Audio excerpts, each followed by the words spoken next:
Part 1, Born into Quiet Pain. The boy was born into a world that had little room for softness. His first memories were not of toys or laughter, but of silence, long, aching silence broken only by hunger and whispered prayers. He did not know the exact day his childhood ended, because for him, it felt as though it never truly began. His home was a fragile structure of worn bricks and rusted sheets, standing more by habit than strength. Rain slipped through the cracks in the roof, and wind found its way inside without asking permission. Yet within those weak walls once lived a warmth that no storm could touch. His mother's presence had been that warmth. She worked with tired hands and hopeful eyes, always trying to turn very little into enough. Poverty followed them like a shadow.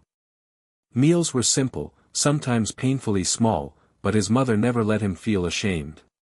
She taught him to eat slowly, to respect food, and to thank God even when the plate was almost empty. From her, he learned his first lesson in silent strength, that dignity could exist even in hardship.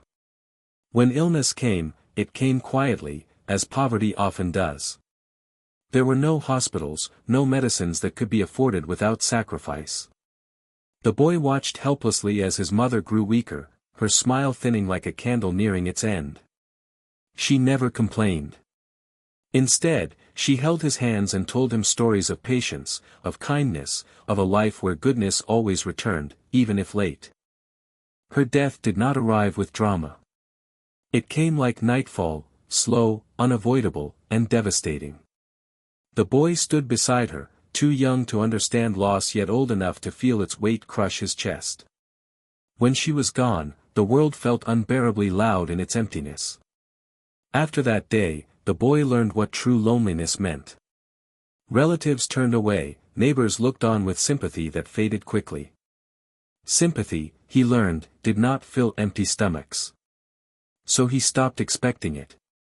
He began to work wherever small hands were needed. Some days he was paid with coins, other days with leftover food, and some days with nothing at all. Yet he returned each night with the same quiet resolve. He did not curse the world. He did not ask why he had been chosen for such a life. He simply endured. Pain shaped him early, but it did not harden him. Instead, it carved space inside him, a place where empathy lived. When he saw others suffer, even those who ignored him, his heart did not grow bitter. He knew pain too well to wish it on anyone else. By the end of those early days, the boy had learned a truth few adults ever fully understand, that strength is not always loud, and survival does not always look heroic. Sometimes, it looks like a small boy walking forward, carrying grief in one hand and hope in the other, refusing to drop either. The boy's life did not change suddenly, the way stories sometimes pretend it does.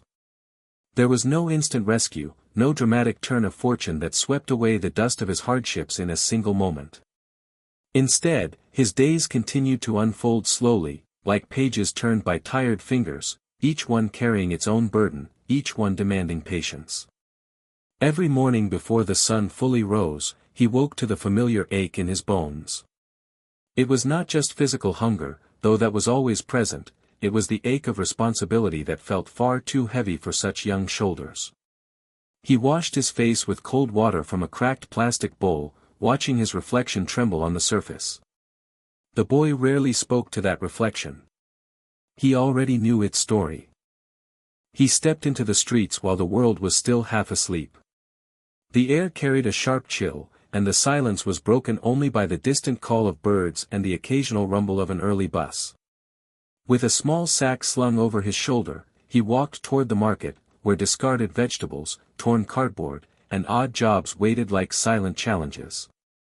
Each step was steady. Each step was quiet. He had learned that noise rarely brought mercy. At the market, people passed him without seeing him. Adults argued over prices, laughed with friends, and complained about small inconveniences, unaware that a child nearby was measuring life in single meals and borrowed hours of rest. The boy did not resent them. Resentment required energy, and he could not afford to waste what little strength he had. When he found work, carrying crates, cleaning stalls, or sweeping the ground after the crowds left, he did it without complaint. His hands were small but firm, marked with tiny cuts and stains that never fully disappeared. Each coin he earned felt heavier than its size, as if it carried the weight of survival itself. Yet even in these harsh days, kindness appeared in small, almost invisible forms. A shopkeeper sometimes left a bruised apple where the boy could find it. A tea seller poured an extra half-cup without charging. These acts were rarely acknowledged with words. The boy accepted them with a nod, his eyes lowered, his gratitude silent but deep. In the evenings, when the market quieted and the streets softened under the glow of dim lights, the boy returned to the place he called home, a narrow space behind an abandoned building. It was not much, a torn mat, a thin blanket, and memories that clung to the walls like shadows. But it was shelter, and for him, that was enough. As he lay there at night, staring at the darkened sky through broken concrete, his thoughts drifted. He remembered a time when his mother's voice filled the air, when warmth came not from blankets but from human presence. Those memories hurt, but he held on to them carefully. Pain, he had learned, could also be a reminder of love.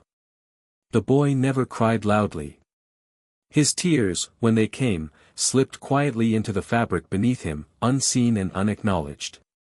He believed that strength did not always mean standing tall. Sometimes, strength meant enduring without asking the world to notice.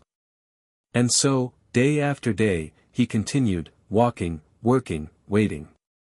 The world tested him constantly, but it could not break the quiet resolve growing inside him. Though his life remained difficult, something within him was slowly, silently changing. The boy was learning that even in the deepest hardship, dignity could survive, and that silent strength, once rooted, could carry him farther than anyone expected. This was not the end of his struggle. It was only the middle, a chapter written in endurance, patience, and a faint but steady glow of hope that refused to die.